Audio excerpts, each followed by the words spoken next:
매일 성경 묵상을 돕는 해설 가이드입니다. 안녕하세요. 묵상 코치입니다. 함께 읽고 나눌 말씀은 디모데전서 1장 1절에서 11절까지 말씀입니다. 디모데전서는 사도 바울이 에베소 교회에 있는 디모데에게 보낸 편지입니다.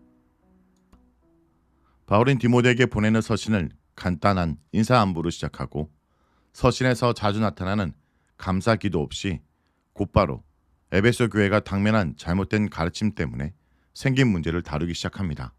사도행전 20장 29절을 보면 바울이 로마 감옥에서 석방되어 다시 에베소 교회를 방문했을 때 그가 염려했던 일들이 실제로 일어나고 있었습니다. 그래서 이러한 문제를 해결하기 위해서 바울은 디모데를 그곳에 남겨두고 떠났습니다.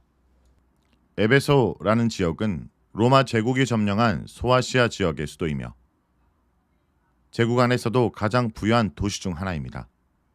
고대 유명한 여신 아데미의 거대한 신전이 있었으며 그것은 당시 세계의 7대 불가사의 중 하나로 불렸던 당대 가장 큰 헬라 신전이었습니다. 에베소인들의 종교성은 잘 알려져 있었으며 편지 전체에 반박하고 있는 다른 교우는 그들의 지나친 종교성과 깊은 관련이 있는 것으로 보입니다. 1절에서 2절을 보겠습니다. 1절에서 2절은 문안 인사입니다. 바울은 문안 인사에서 자기 자신에 대한 소개와 이 서신을 받는 디모데에게 하나님의 은혜와 긍휼과 평강이 있기를 기원합니다. 또 자신을 그리스도 예수의 사도로 소개하면서 자신이 어떻게 사도가 되었는지에 대해서 간단히 설명합니다. 자신이 하나님과 그리스도 예수의 명령에 따라 사도가 되었다고 말합니다. 바울이 다른 서신에서는 자신의 사도됨을 소개할 때 주로 하나님의 뜻에 따라 되었다 말하는데 여기서는 명령에 따라 되었다라고 말하는 것이 특징입니다. 이러한 차이는 아마도 자신의 사도직과 관련하여 바울이 강조하고자 하는 요점이 달랐기 때문일 것입니다.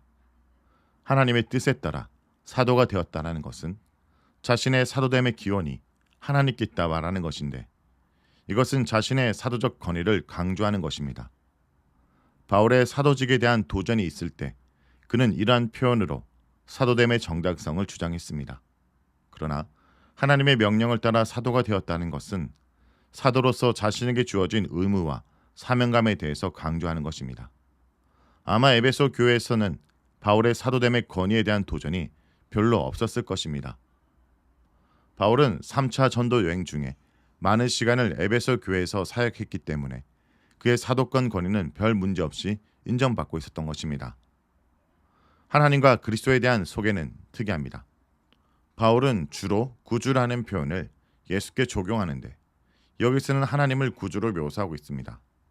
반면에 그리스도 예수는 우리의 소망으로 소개합니다. 소망과 구원은 본질적으로 하나님과 그리스도 예수 모두에게 있는 것입니다. 시편 65편 5절은 하나님이 우리의 구원이며 소망이라 말합니다.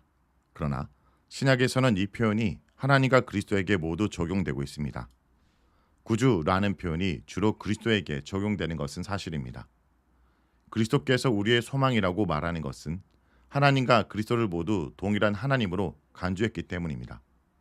하나님과 그리스도는 모두 우리의 소망이며 구원이십니다. 바울은 디모데를 참된 아들로 묘사합니다. 참 아들이란 표현은 친밀한 표현인 동시에 디모데가 사도 바울의 복음의 참된 계승자임을 강조하는 것입니다. 에베소 교회 거짓 교사들을 염두에 둘 때 이 표현의 중요성은 더욱 드러납니다. 바울은 오직 디모데만 복음의 참된 계승자라는 것을 인정하고 말하고 있는 것입니다. 3절에서 4절을 보겠습니다. 3절에서 4절은 디모데를 에베소에 남겨둔 목적을 말합니다. 바울이 로마 감옥에서 풀려난 후 약 5년 동안 다시 선교 활동을 펼칩니다. 그는 먼저 평소에 원했던 대로 스페인에 가서 복음을 전하고 그 후에 다시 소아시아에 들려 과거에 사역했던 교회들을 순회하며 돌아보았습니다. 이 여행에서 바울과 동행했던 사람은 디모데와 디도였습니다. 바울은 거짓 교사들에 의해서 문제가 발생한 에베소와 그레데에게 가장 신실한 동력자인 디모데와 디도를 각각 남겨두어 거짓 교사들의 문제를 해결하고 교회를 바로 세우도록 했습니다. 아마 젊은 디모데는 혼자서 거짓 교사들을 상대하기가 두려워서 에베소에 남기를 꺼려했을 것입니다. 바울은 그러한 디모데를 남겨둔 것이 걱정이 되어 떠난 지 얼마 되지 않아 디모데에게 서신을 보내 격려하고 교회를 어떻게 다스릴지에 대해서 조언합니다. 다른 교훈을 가르치는 거짓 교사들의 정체에 대해서 언급하는데 그들은 신화와 끝없는 족보에 몰두하여 그런 것들을 가르쳤고 그것은 성도들 사이에 분쟁을 일으키는 원인이 되었습니다. 여기서 말하는 신화는 그리스 로마의 신화를 가리키는 것이 아니라 구약과 유대적 전통을 헬라적 관점에서 신화적으로 해석한 것을 말합니다. 이러한 경향은 헬라적 유대인들에게 의해서 생겼던 것입니다. 5절은 다른 교훈의 목적입니다. 바울은 올바른 교훈의 목적에 대해 설명합니다. 복음의 교훈은 성도들로 하여금 사랑을 행하도록 하는 데 있습니다. 거짓 교사들의 다른 복음이 잘못된 이유는 그것이 사랑을 실천하지 않고 논쟁만 불러일으키기 때문입니다.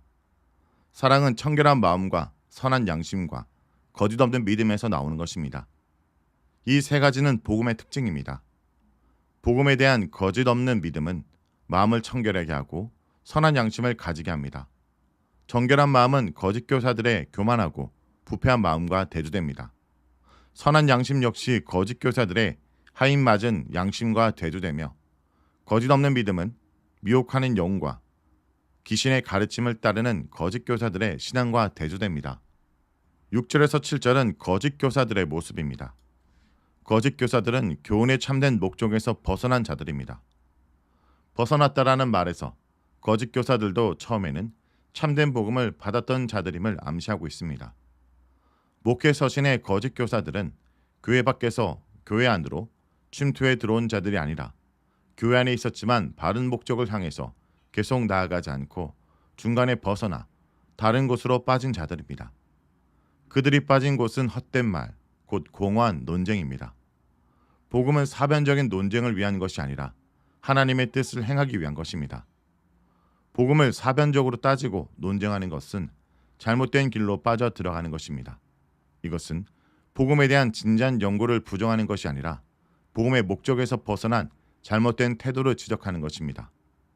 거짓 교사들은 율법을 행하는 자들이 아니라 율법을 신기한 방식으로 해석하여 자신의 지식을 자랑하는 자들이었습니다.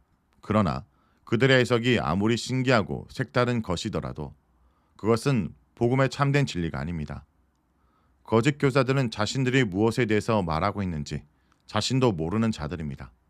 그들은 확신에 찬 신념으로 말하고 다른 사람들을 가르치지만 그것은 참된 깨달음이 아니라 공허한 말장난과 논쟁에 불과합니다.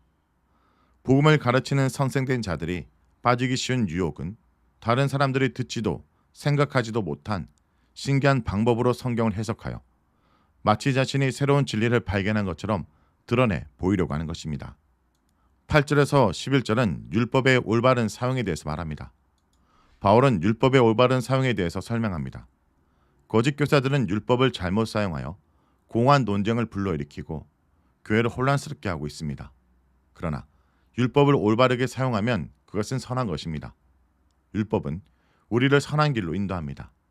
그런데 거짓 교사들의 잘못된 해석은 사람들을 선한 길로 인도하는 것이 아니라 오히려 각종 불의와 불법을 행하는 자로 만들고 있습니다. 거짓 교사들은 율법을 지키고 행하는 자들이 아니라 율법을 파괴하고 불법을 행하는 자들입니다.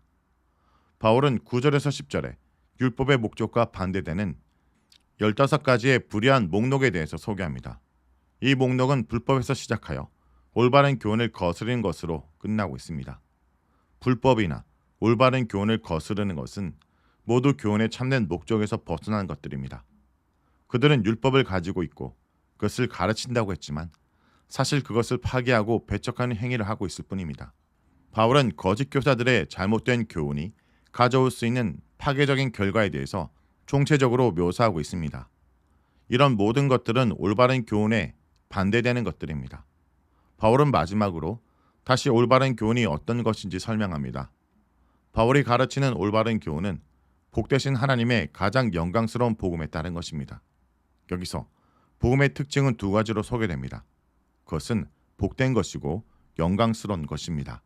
오늘 본문에서 거짓 교사들은 이론적인 공론만 일삼을 뿐 정작 공동체를 세우는 참 원리인 믿음과 사랑에 대해서는 무관심했습니다. 또 자기 가르침의 내용조차 제대로 깨닫지 못하면서 선생만 되려고 했습니다. 바울은 바른 교훈의 목적에 벗어난 그들의 가르침과 행실이 얼마나 무지하고 무모하고 무익한지를 지적합니다. 우리도 사람들 앞에 가르치는 자로 서기 전에 먼저 정결한 마음과 양심과 진실한 믿음과 사랑을 추구하는지 점검해야 합니다. 내 말과 행실이 자기 만족과 허영을 채우기보다 하나님의 영광을 드러내고 교회에 유익을 가져오는지 돌아보기 원합니다. 주님, 오늘도 온전한 진리, 바른 복음 위에 서기 원합니다.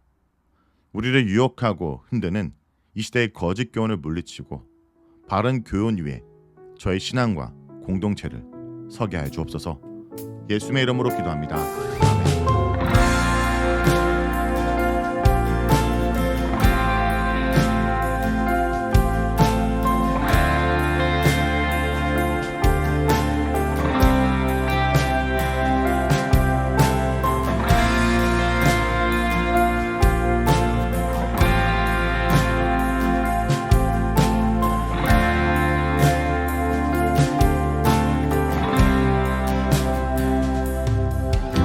내 마음을 허물며 들어오는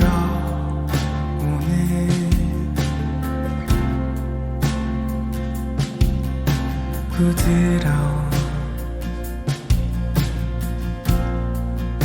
사랑의 파도가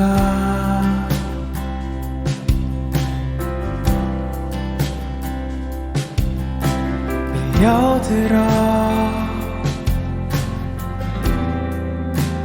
굳은 마음 감싸고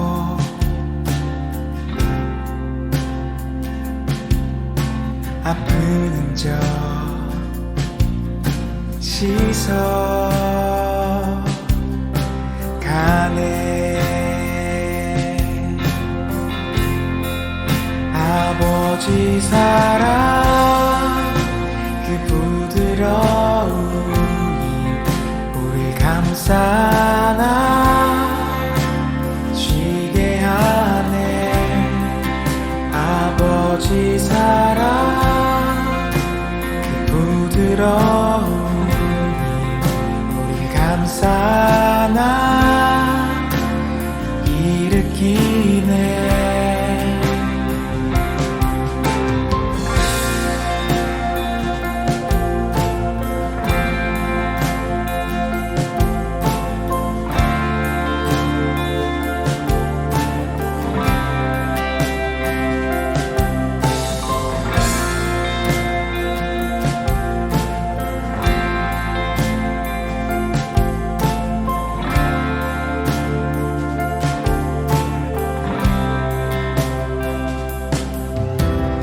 마음을 허물며 들어오는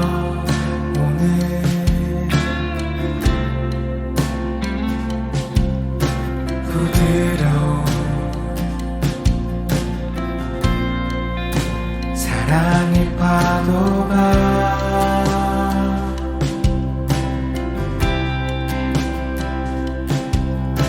밀려들어 굳은 마음 감싸고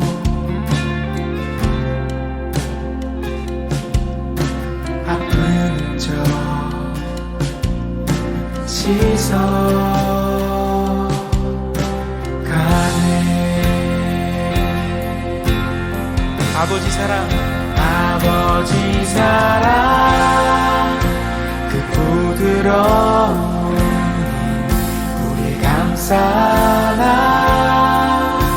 쉬게 하네.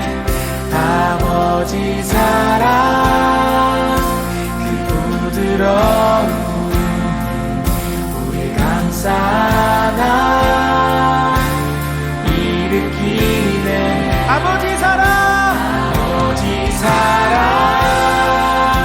그 부드러운 우리 감싸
쉬게 하네.